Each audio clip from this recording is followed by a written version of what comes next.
Las Vegas, November 15, 2003. Round 2, 1 minute and 47 seconds. Antonio Barrera throws the best combination of his life. Left hook to the body, straight right to the head.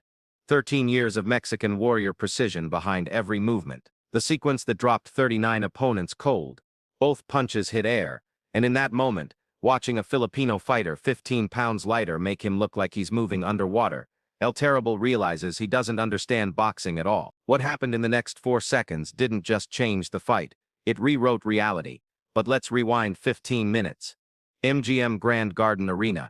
16,000 people paying premium money to watch championship violence under lights bright enough to power cities. The kind of crowd that generates electricity you can taste in the air. In the red corner, Antonio Barrera, El Terrible, 29 years old, WBC super featherweight champion. The man who turned 43 professional fights into 39 victories, 29 knockouts, and a reputation built on making opponents question their career choices. He'd faced everyone worth facing. African speed demons from Ghana, who threw punches faster than most people could think. Cuban technical masters with Olympic pedigrees and defensive systems perfected through decades of amateur excellence. Puerto Rican power punchers who hit like sledgehammers wrapped in silk gloves and carried knockout power in both hands. All had tried to take what he built through blood, sacrifice and Mexican warrior tradition dating back to legends like Ruben Olivares and Salvador Sanchez. All had failed. Some through devastating knockout, others through grinding decision warfare. A few through referee stoppage when their corners decided long-term health mattered more than short-term glory. Tonight's challenger represented something different. Manny Pacquiao, 24-year-old Filipino southpaw with impressive regional credentials and promotional hype that had been building for months throughout the boxing world. Fast hands according to every scouting report Barrera's team had studied. Good power for his side. Aggressive style that overwhelmed opponents through relentless pace and pressure rather than technical superiority or tactical brilliance. But Barrera had heard this exact description before. Every few months, another next big thing arrived from some remote corner of the boxing universe.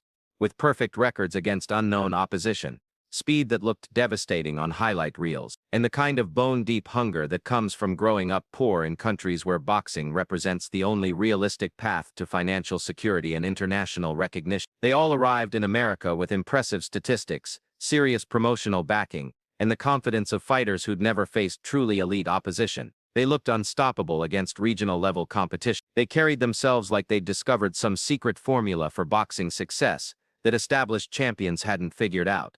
The real test always came when they stepped into the ring with someone who'd been there before, someone who understood championship-level pressure and the weight of expectations that come with defending titles on major television events, someone who knew the difference between beating up regional opposition in front of partisan crowds and facing a true elite competitor in a neutral venue where politics didn't matter and only performance counted. Head trainer Rudy Perez had spent 6 intensive weeks studying every available piece of Pacquiao footage, breaking down every fight, every round, every meaningful exchange that might reveal patterns, weaknesses or subtle tells that indicated what the Filipino did when hurt, tired or frustrated by opponents who could match his pace and aggression. What Perez had discovered was a skilled but ultimately predictable fighter who relied heavily on superior athleticism and not enough on ring intelligence or tactical sophistication. Pacquiao came forward in straight lines, creating the kind of attacking angles that experienced counter-punchers dream about exploiting. He threw combinations in recognizable patterns, jab, cross, hook, uppercut, that worked beautifully against fighters who retreated and covered defensively, but became serious liabilities against someone who knew how to slip punches with minimal movement, counter with precision timing, and make aggressive opponents pay devastating prices for their tactical mistakes. Walking to the ring through corridors lined with photographs of boxing legends who'd made similar walks decades earlier, Barrera felt the familiar certainty that comes from preparation meeting opportunity. He was ready for Pacquiao's much-discussed speed, ready for his power, ready for his hunger and aggression. He wasn't ready for what he saw in Pacquiao's eyes during referee instructions, not the manufactured aggression that many fighters project to intimidate opponents or convince themselves they're ready for war, not the desperation that often hides behind aggressive posturing when fighters know they're overmatched. Something quieter and infinitely more dangerous.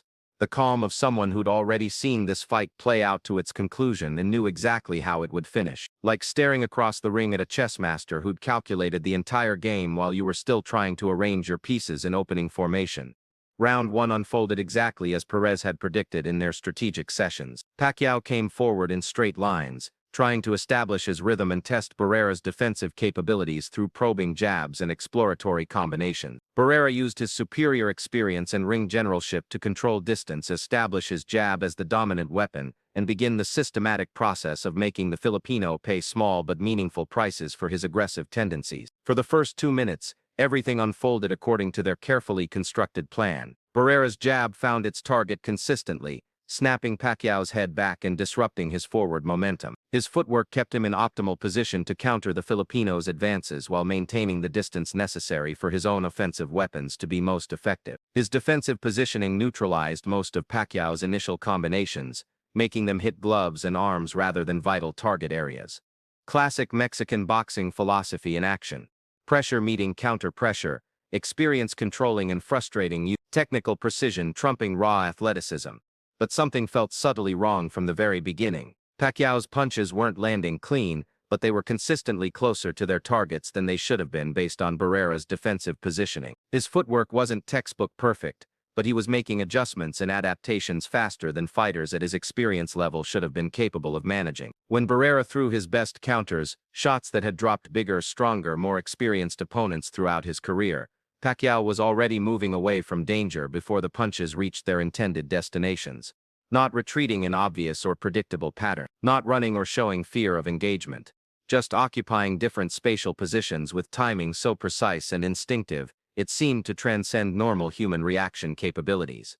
By round's end, Barrera sat on his stool with a slight frown creasing his feature. Not worried yet, he'd faced puzzling opponents before and solved their riddles through patience and systematic pressure, but definitely puzzled by what he was observing. The Filipino was doing things that didn't make technical sense according to any boxing manual Barrera had ever studied, but they were somehow working effectively. He's faster than the tape showed, Perez observed between rounds, towing sweat from Barrera's face while reviewing their strategic options. But stick to the plan. Speed without intelligence is just movement without purpose. Make him think.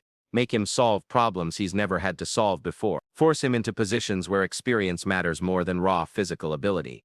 Round 2 changed everything forever.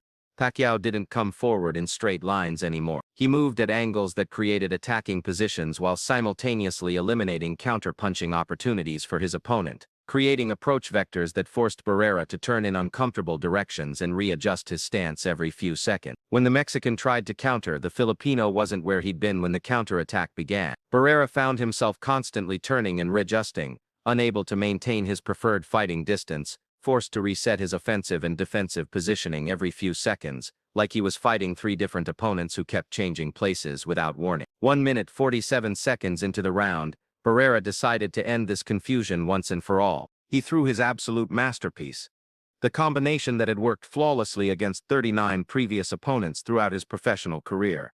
Left hook to the body to lower the guard and compromise defensive positioning. Straight right hand to the chin to finish the exchange definitively. Perfect timing based on 13 years of championship-level experience. Flawless technique that had been refined through thousands of hours of training and competition. Championship-level power generated through textbook body mechanics and weight transfer. Both punches hit absolutely nothing. Pacquiao had stepped inside the left hook's arc, moving past the point where it could generate any meaningful power or cause damage. The right cross traveled through space where his head had been positioned when the punch began, but wasn't anymore by the time it arrived. And suddenly, impossibly, Barrera was the one getting systematically destroyed. 4 punches landed in perfect sequence before his brain could fully process what was happening to him. Left uppercut to the solar plexus that emptied his lungs completely and disrupted his breathing rhythm. Right cross to the temple that blurred his vision and affected his equilibrium. Left hook to the floating ribs that sent shockwaves of pain through his entire torso. Right uppercut to the point of the chin that lifted his feet completely off the canvas. 2 seconds of real time. 4 devastating shots delivered with surgical precision. 13 years of boxing confidence and certainty shattered like glass hitting concrete. Barrera didn't fall to the canvas. Mexican warrior pride and 13 years of professional conditioning kept him upright through sheer force of will. But inside his mind and body, something fundamental and unrecoverable had broken. He'd been completely dominated by someone who made elite-level boxing look like child's play, like a master craftsman demonstrating his art to confused amateurs. The precision was surgical in its accuracy. Pacquiao hadn't thrown 4 random punches hoping something would land through luck or volume. He'd targeted 4 specific anatomical points with devastating accuracy, each shot designed to create specific physiological responses that would compromise different aspects of Barrera's ability to continue fighting effectively. Solar plexus to stop breathing and create systemic disruption. Temple to blur vision and affect balance. Ribs to damage structural integrity and create lasting pain. Chin to test consciousness and neurological function. This wasn't wild aggression or fortunate combination punching. This was systematic dismantling by someone who understood human anatomy and combat mechanics like others understand basic mathematics. Someone who could deliver maximum damage with minimum energy expenditure while making professional boxing look like applied science rather than mere athletic competition. But what shattered Barrera's confidence completely wasn't just the power or accuracy of the punches, it was the impossible speed. Not simply fast hands, he'd faced legitimately fast fighters throughout his 13-year professional career, and learned to deal with superior hand speed through positioning, timing, and experience. This was something entirely different, something that seemed to transcend normal human reaction time and processing capabilities. Pacquiao was reacting to things before Barrera executed them, reading body language, breathing patterns, weight shifts, and muscular tensions that telegraph punches before they're fully formed in the attacker's mind. Like he possessed some supernatural ability to see electrical signals traveling from brain to muscle and respond to them before they became physical actions in 3-dimensional space. He knows what I'm going to throw before I decide to throw it, Barrera told Perez between rounds, his voice carrying a tone of confused amazement that the veteran trainer had never heard from any fighter in 30 years of championship-level competition. Perez had trained fighters at the absolute highest levels of professional boxing for 3 decades. He'd worked with world champions, Olympic medalists, and some of the most naturally gifted athletes in combat sports history. But he'd never heard any fighter describe an opponent the way Barrera was describing Pacquiao. "That's impossible," Perez responded, though uncertainty was beginning to creep into his voice as he processed what he'd witnessed during those 4 seconds of round 2. "Nobody can read minds or predict the future." Barrera touched his ribs gingerly, still feeling the effects of that perfectly placed body shot and still processing the fact that someone half his size had just made him question everything he thought he understood about professional boxing. "Then explain what just happened in there." What followed was inevitable once the fundamental dynamic had been established. Rounds 3 through 11 became extended educational sessions disguised as competitive boxing matches. Every combination Barrera threw got countered before it could be fully developed. Every defensive strategy he employed got solved within rounds of implementation. Every adjustment he made between rounds got neutralized within minutes of being put into practice. It was like fighting liquid water that had somehow developed consciousness and malevolent intent. You couldn't grab it or pin it down. You couldn't predict where it would be when your attacks arrived. You couldn't hit something that flowed around everything you did while simultaneously finding every dorsicaptic in your defense and exploiting it with devastating efficiency. Pacquiao wasn't even trying to knock Barrera out anymore through single devastating shots. He was systematically wearing him down like erosion wears down mountains, targeting specific anatomical points that would compromise the Mexican's structural integrity, endurance reserve, and psychological willingness to continue engaging in violent exchanges with someone who demonstrated complete superiority in every measurable aspect of boxing competition. Each shot was precisely calculated to create cumulative damage that would manifest itself as the fight progressed toward its inevitable conclusion. The end came in round 11. Not from one single devastating punch that separated consciousness from the physical body, but from accumulated understanding that continued resistance was not only pointless, but potentially dangerous to long-term health and career prospects. The referee stopped the contest. Technical knockout. Antonio Barrera's first stoppage loss in 44 professional fights spanning 13 years of championship-level competition. In the dressing room afterward, sitting quietly while team doctors examined injuries that were more psychological and philosophical than strictly physical, Barrera faced uncomfortable truths about boxing, about himself, and about the limitations of everything he'd believed about his chosen profession. "I've never fought anyone like that in my entire career," he told Perez Query, his voice carrying undertones of amazement and respect rather than bitterness or anger. "It wasn't simply that he was faster or stronger than other opponents I've faced. He was fundamentally smarter about fighting. He understood things about combat that I don't understand after 13 years of professional competition. Like he was playing chess at a grandmaster level while I was still trying to understand basic checkers move. The realization hit him harder than any physical punch Pacquiao had delivered during their 45 minutes of shared violence. For 13 years, Barrera had believed with absolute certainty that experience and technical knowledge could overcome any challenge that professional boxing might present to him.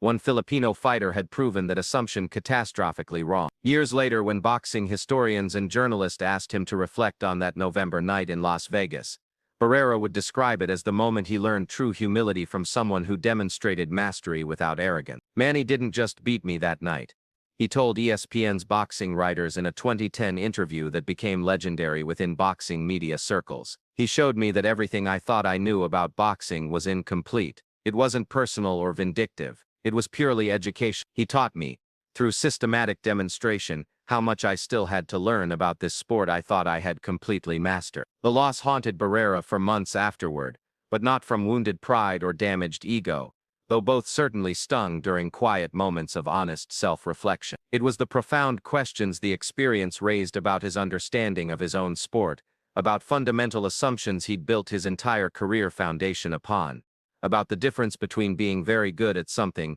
and truly understanding it at the deepest possible levels. But the experience also taught him something invaluable about athletic excellence and personal growth that would serve him well throughout the remainder of his career and beyond. There's always another level of mastery waiting to be discovered. Always someone operating on capabilities and understanding you didn't know existed within the realm of human possibility. That's what shocked Antonio Barrera more than the speed or power or technical precision. The absolute grace with which Pacquiao had dismantled him. The respect shown while proving complete superiority. The humanity maintained while demonstrating seemingly superhuman capabilities against a fellow professional who deserved dignity even in defeat.